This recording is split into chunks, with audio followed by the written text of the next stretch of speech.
बिस्मिल्लाहिर्रहमानिर्रहीम। नाज़रीन, मैं हूं आसिम नसीर और आप देख रहे हैं हमारा YouTube channel Asim series.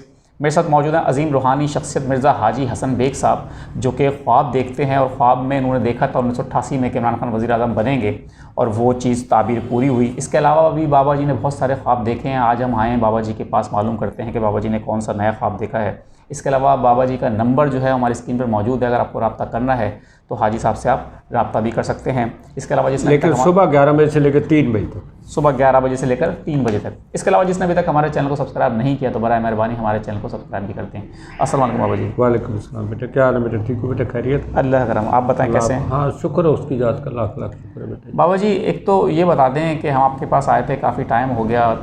Khan साहब की रिहाई की खबरें आ रही थी, मुश्किलात कम होने की चीज़ें आ रही थी, लेकिन मुश्किलात हमें लगता है कि शायद अभी तक कम नहीं हुई हैं। आप क्या समझते हैं? बेटा जी बात ये है कि असल मैं इसलिए आपसे मेरा काफ़ी देर के बाद रब्ता हुआ, बीच में मेरी तबीयत काफ़ी ख़राब रही। बिल्कुल। और शुक्र अल्हम्दुलिल्लाह रब्बिल आलमीन, शुक्र अल्हम्दुलिल्लाह रब्बिल आलमीन, जिसने बेटा मेरी तबीयत थोड़ा बहुत, मेरे को कोई हो सकता है कोई कोताही ज़िंदगी में हो गई हो या कोई अल्लाह तबारक से कोई मोहब्बत हो गई हो जिसकी वजह से तबीयत ख़राब हुई थी, और उसने अपना रहम किया, कर्म किया, दोबारा फिर तबीयत अल्लाह ने माशाअल्लाह से बेहतरी की तरफ अच्छी से अच्छी की है। अल्लाह आपको सेहत और बाबू जी। उसके अलावा बेटा जी बात यह है कि मैं इस दौरान में जब से मेरी तबीयत ख़राब हुई है, इसमें मैंने 2-3 दफ़ा, तो सबसे पहले तो मैंने गालिबन पहली तारीख से पहले ही ये देखा था कि जैसे कहीं बिल्डिंग में बहुत बड़ी आग लगी है, बमबारी है, लोग भाग रहे हैं, जो भाग गए वो बच गए, जो है ना उसमें अंदर रह गए वो मर गए। जैसे बेटा बिल्डिंग में कहीं आग लगी है और तूफ़ान मचा हुआ और लोग भाग रहे हैं, तो जो लोग भाग गए वो बच गए, जो उसमें रह गए वो मर गए। तो वो फिर उसके 8-10 दिन के बाद आई थी। और उसके अलावा बेटा जी मियाँ साहब जो है ना मेरे को उसके 3-4 दफ़ा नज़र आए हैं। और लेकिन अभी जो पीछे मतलब लास्ट में, सबसे लास्ट में आए तो मियाँ साहब और उसकी बेटी जो है ना, बेटी मेरे बराबर में खड़ी है, मरीम नवाज़, और वो जो है ना अपना मियाँ साहब को पानी के अंदर जो है ना मछलियाँ हैं, और मछलियों के अंदर वहाँ पानी में 2 ट्रैक लगे हुए हैं, उस पानी में से मियाँ साहब को निकाला जा रहा है। यानी इसका मतलब मियाँ साहब के लिए अभी 2 ऐसे मरले ऐसे हैं जो उनके लिए बाइस परेशानी हैं कि जहाँ से उसको निकाला जाएगा। तब अगर कोई डील है बिल्कुल तो उस डील में वो सही तरीके से उसको पुण छान के निकालेंगे। सही है, ठीक है। वैसे यकीन तो खैर उनका नहीं कभी किया जा सकता बेचारों का, क्योंकि किसी टाइम भी उनको जहाँ कहीं पैसे की पलटी लगती है वहाँ वो पलट जाते हैं। लेकिन बहरहाल ये बात ज़रूर है कि उसको 2 ऐसी जगह से निकाला जाएगा कि जहाँ से वो बंदे का पुत्र बन के निकलेगा।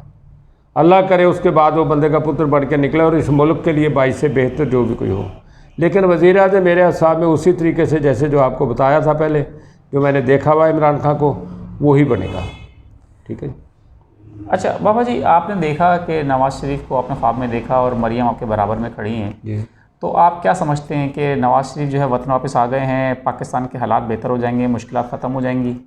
देखिए इनके दौर में जो है ना वो पोपलीला दिखाने की और होती है, खाने की और होती है। ठीक है नहीं बात जी? ये पलटियाँ मारते हैं बेटा जी लोगों को, जो है ना कल्टियाँ मारते हैं। अब कोई नया नारा लेकर आ गए हैं कि जनाब उसके आने के बगैर नहीं होता, क्यों खुदा लगा हुआ है हमारा कि उसके आने के बगैर नहीं हो सकता है। उसने पहले कौन सा किया? यहाँ से जितना पैसा लेके गया यही किया ना, जितना भी गया। तो वो ज़ाहिरी तौर पे लोगों को ज़रा ऐसे बेवकूफ़ बना लेते हैं। लेकिन बहरहाल बात यह कि मैं किसी के बारे में, मेरी जाती अदावत किसी से नहीं है बिल्कुल। लेकिन उसके दौर में कभी, जब मैं जानता हूँ कि ये 79 में वज़ीर ख़जाना बना था पंजाब का जी, सदर दौलत ने इसको बनाया था। 85 में वज़ीर आला बना है, 90 में वज़ीर आज़म बना है। 90 से पहले जो है ना पाकिस्तान की करेंसी इंडिया के साथ हम अपना 100 रुपया देते थे, वहाँ से बेटा जी वो हमें देते थे 140, 150, 160, ऐसा थोड़ा बहुत अप डाउन रहता था। बिल्कुल ठीक है। लेकिन अल्लाह का शुक्र है 90 के बाद हमारी करेंसी बांग्लादेश से भी गई, सऊदीया से भी गई और इंडिया से भी गई। बिल्कुल सही। अब हमें इंडिया देता है 20 रुपये, जिसमें 79 से लेके अब तक 43 सालों के अंदर जो है ना जरदारी नवाज़ शरीफ की हुकूमत रही है। और जरदारी नवाज़ शरीफ की हुकूमत के अंदर जो है ना बेटा जी इसमें हमारी करेंसी बर्बाद हो गई है। और जो है ना इन्होंने जैसे बता कोई मुल्क के लिए या मुल्क की करेंसी के लिए कोई अच्छा काम नहीं किया। बिल्कुल ठीक है। तो बहरहाल अब जो है ना ये अगर आ भी जाते हैं अभी कोई ना कोई ऐसा चक्कर देकर आएंगे, क्योंकि वैसे तो कोई नहीं। इमरान खान की हुकूमत तो 43 साल के अंदर 3.5 साल रही है। बिल्कुल सही बात। ठीक है नहीं, और वो 3.5 साल के अंदर वो क्या कर गया क्या नहीं कर गया, लेकिन हमें इतना पता है कि जब वो गया है उस टाइम 149 रुपये पेट्रोल था। बिल्कुल ठीक है, 179 रुपये डॉलर था।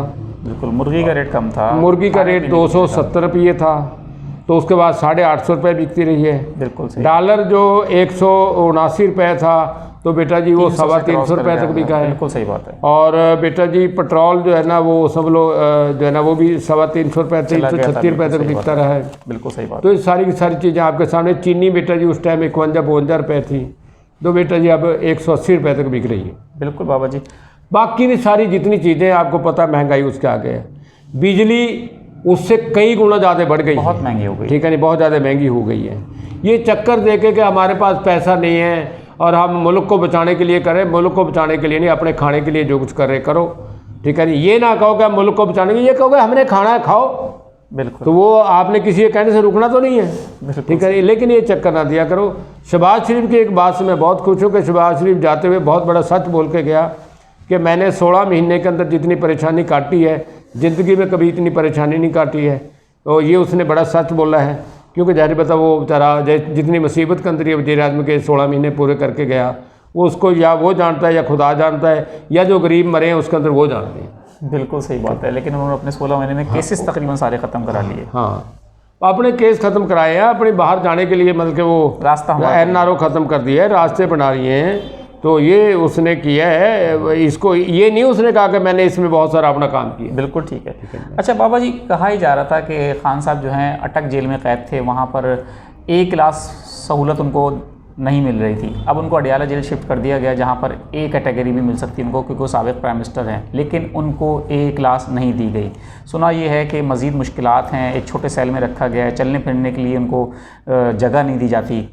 तो क्या कहेंगे आप, मुश्किलात मज़ीद बढ़ी हैं, बढ़ेंगी, या ये इनका इम्तहान चल रहा है अभी? बेटा जी बात यह है, ये बंदे का इम्तहान होता है। जो बंदा अपने सादब कदमी पे रहता है ना, उसके साथ इम्तहान होता है। और जाहिर बात है कोई तकलीफ़ उसको उतनी ही दे सकता है। अल्लाह तबारक तआला भी हर बंदे को उतनी तकलीफ़ देता है जितनी उसमें बर्दाश्त होती है। बिल्कुल, अल्लाह ने उसके अंदर बर्दाश्त भी दी है, जो मुल्क के लिए और आवाम के लिए इतनी तकलीफ़ काट रहा है। तो इंशाल्लाह आवाम भी दिन पर दिन उनके जो है ना प्रोटोकॉल में और उनकी मोहब्बत में ज़्यादा गर्विदा होती जा रही। बिल्कुल, ये बात ठीक है नहीं बात जी। और बाकी है जो लीडर इनके साथ से बेचारे, लीडर तो नहीं, जो मैं कहूँगा उनके वर्कर जो इनको छोड़कर जा रहे हैं ना, बिल्कुल, उनसे कोई फ़र्क नहीं पड़ता है। बेटा अगर 100 या 150 बंदा उसको उसके साथ सियासी वर्कर की हैसियत छोड़ के चले जाएगा, तो 100 या 150 बंदों ने बेटा 16 महीने हुकूमत भी तो की है ना, उनके साथ भी तो इससे ज़्यादा कोई नहीं थे ना। वो सेनेट के और कौमी असम्बली के सारे बंदे मिला के 150 ही बनते थे, इससे ज़्यादा नहीं है। बिल्कुल, ठीक है नहीं बात जी। तो अगर वो 150 बंदा छोड़ के चलेगा उससे कोई फ़र्क नहीं पड़ता है, क्योंकि बात तो है अवाम की मकबूलियत की।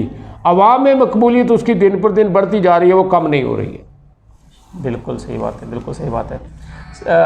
बाबा जी, आवाम में उसकी मकबूलियत खान साहब की जो है बढ़ती जा रही है, बिल्कुल ठीक है, लेकिन ख़बरें ये आ रही हैं कि तहरीक इंसाफ को तो जलसा करने की भी इजाज़त नहीं दी जा रही।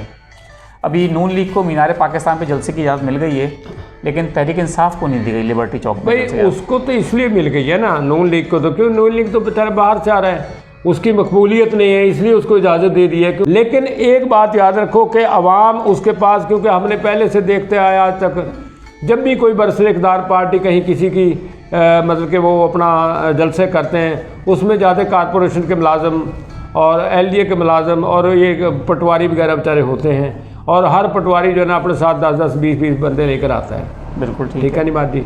मैंने मरहूम सदर जवालक का जो सदर का इलेक्शन हुआ था, उस इलेक्शन के अंदर हमने 3 आदमियों ने 3200 कुछ वोटों के ऊपर मोहर लगाई थी, 3200 कुछ वोटों के ऊपर। अच्छा, यानी क्योंकि सदर साहब का डिस्ट्रिक्ट काउंसिल के चेयरमैन को हुक्म था कि आपने ये करवाना है, तो वो डिस्ट्रिक्ट काउंसिल का जो चेयरमैन था वो मेरा बड़ा मोहतरम था, अजीज़ था, उसके साथ जाके मैंने और उसके एक भतीजे ने और एक बच्चे ने और हमने 3200 कुछ वोटों के ऊपर हमने मोहर लगाई थी, 3 आदमी। तो इस तरीके से जाहिर बता बेटा, अगर इन्होंने अब उसके बारे में कितनी भी मोहरें लगा लेंगे ना, लेकिन अब इस टाइम इमरान खान की मकबूलियत इतनी है कि अगर 80 वोटों में से 20 वोटों की धांधली कर लेंगे तो कोई फ़र्क नहीं पड़ता है। बिल्कुल, फिर भी जीतेगा वही जिसके 60 बचेंगे। बिल्कुल सही है। लेकिन आपने बाबा जी जैसे आपने कहा कि हुकूमत जो है उसको लाना चाह रही है। अब बात यह है, ख़बरें ये भी आ रही हैं कि इलेक्शन के ऊपर रिज़ल्ट तक बन चुका है गालिबन कि किस पार्टी को कितनी सीटें देनी हैं, और ये फ़ैसला हो चुका है कि जी इक़्तिदार किसके हाथ में जाएगा। तो ख़बरें ये भी आ रही हैं कि इक़्तिदार शायद पीटीआई के हाथ में ना जाए। अब फैसला तो इलेक्शन वाले दिन ही होना है, जैसा आपने कहा, लेकिन ये भी खबरें हैं कि रिजल्ट भी बन चुका है, किस पार्टी कितनी सीटें हैं। इस्तेकाम पाकिस्तान पार्टी जो नई बनी अलीम खान की, जहांगीर तरीन की, इसकी सीटें भी डिसाइड कर दी गई हैं। देखिए, जिन लोगों के लिए रिजल्ट बनाया है वो रिजल्ट बनाने वाले पता नहीं उस टाइम तक जिंदा रहेंगे नहीं रहेंगे। बिल्कुल ठीक है। क्या कहते हैं बेटा जी, ये जो अपना उसमें फ़लस्तीन में जो है इतना कत्ल गारत हुई है, इसका किसी को पता था? बिल्कुल कोई तो खबर। अल्लाह तबाला यहाँ 1 मिनट में चाहे जो मर्जी कर दे तो उसका काम है ना। बिल्कुल सही। वो पता नहीं रिजल्ट बनाने वालों को उस टाइम तक अल्लाह ने रखना नहीं रखना। कोई ऐसे हालात हो सकते हैं, किसी टाइम भी कहीं पे भी कुछ भी हो सकता है। बिल्कुल सही बात। ठीक है निवाज जी। अच्छा सर, नवाज शरीफ साहब जो हैं वो वतन वापस आ रहे हैं 21 अक्टूबर को। उनको वैसे तो वो जेल से भागे हुए हैं, एब्सकॉन्डर हैं, मफरूर हैं, इश्तहारी हैं, लेकिन उनको उसूलन एक हमने देखा है कि अगर पाकिस्तान में कोई आम शहरी हो उसको तो उठा के जेल में डाल देते हैं। उसूलन तो उनको जेल में आना चाहिए, लेकिन उनके लिए जलसागाह तैयार हो रही है मीनार पाकिस्तान पे। वो जेल में नहीं जाएंगे, वो सीधे जहाज़ से उतरेंगे और जलसागाह में जाएंगे, और उसके लिए पूरे इंतजाम कर लिए गए हैं। इतना बड़ा रिलीफ मिल रहा है, आप क्या समझते हैं कि इतना रिलीफ जब नवाज शरीफ को मिल रहा है तो क्या इसकी वजह से खान साहब को भी थोड़ा रिलीफ मिलेगा? मिलेगा, लेकिन उसके आने के बाद मिलेगा, मियाँ साहब के आने के बाद। क्योंकि मियाँ साहब के जब तक नहीं आते हैं उस टाइम पर मियाँ साहब को अब तक ये यकीन नहीं है कि मैं वहाँ जाऊँ या ना जाऊँ। अच्छा, ठीक है नहीं बात जी। और वो आ जाएगा तो फिर इमरान खान को रिलीफ मिलेगा। तो आप क्या समझते हैं कि अगर मियाँ साहब आते हैं तो इमरान खान साहब को जेल से रिहाई के इम्कान बढ़ जाएंगे? रिहाई के इम्कान की बात नहीं करता हूँ, लेकिन उसको रिलीफ मिलेगा बस। बिल्कुल ठीक है, बिल्कुल ठीक है। अच्छा सर, आपने बताया कि इनको भी रिलीफ मिलेगा, इनको भी रिलीफ मिलेगा। उनको रिलीफ उस टाइम तक मिलेगा जब तक वो यहाँ नहीं आते। बिल्कुल ठीक है। और इनको रिलीफ उस टाइम मिलेगा जब वो यहाँ आ जाएंगे। बिल्कुल सही है। अब हमारा सवाल ये सर कि उनको भी रिलीफ मिल रहा है और उनको भी रिलीफ मिल रहा है, ये तो बड़े बड़े लोग उनको रिलीफ मिल रहा है। आवाम को रिलीफ कब मिलेगा? आवाम को तभी मिलेगा जब इलेक्शन होगा। इलेक्शन के बगैर आवाम को क्या रिलीफ मिलेगा? और इलेक्शन भी अल्लाह तबाला की तरफ से बेहतर होगा तो आवाम को रिलीफ मिलेगा। अब ये फैसला आवाम ने करना है। और अगर खुदा न खास्ता इलेक्शन में धांधली होती है तो क्या आवाम को रिलीफ? इतनी बड़ी धांधली नहीं होगी जितनी आप सोच रहे हैं। अच्छा जी, ठीक है। अच्छा सर, एक अगर इतनी बड़ी धांधली हुई तो फिर सब लोग कहर और क़यामत यही पाकिस्तान में ही आएगा और कहीं नहीं आएगा। बिल्कुल ठीक है, बिल्कुल ठीक है, बिल्कुल ठीक है। बाबा जी, आखिर में हमारे व्यूवर के लिए, पाकिस्तान के लिए कोई ऐसा मैसेज, कोई दुआ जो आप करना चाहें? बेटा जी, पाकिस्तान के लिए मेरी हमेशा यही दुआ और यही दुआ रहेगी, अल्लाह तबाला पाकिस्तान की खैर करे। अल्लाह तबाला जो पाकिस्तान के मुखलिस लोग हैं, जो पाकिस्तान के लिए बेहतरी से बेहतर काम कर सकें, अल्लाह तबाला उनको फतह कामरानी अता फरमाए। और जो पाकिस्तान के ज़ाहिरी और बातिनी दुश्मन हमें नज़र आते हैं या नहीं नज़र आते, अल्लाह तबाला उनको तबाह बर्बाद करे, चाहे उसमें कोई भी हो, चाहे मेरा रिश्तेदार हो, मैं हूँ या कोई और हो। अल्लाह तबाला उनको तबाह बर्बाद करे जो पाकिस्तान के बारे में किसी तरह की किना या कोई ऐसा बुग़्ज़ रखते हैं, अल्लाह उनको निस्त नबूद करे। और अल्लाह तबाला उनको इस पाकिस्तान की सरज़मीन में दफन होने के लिए भी जगह न दे।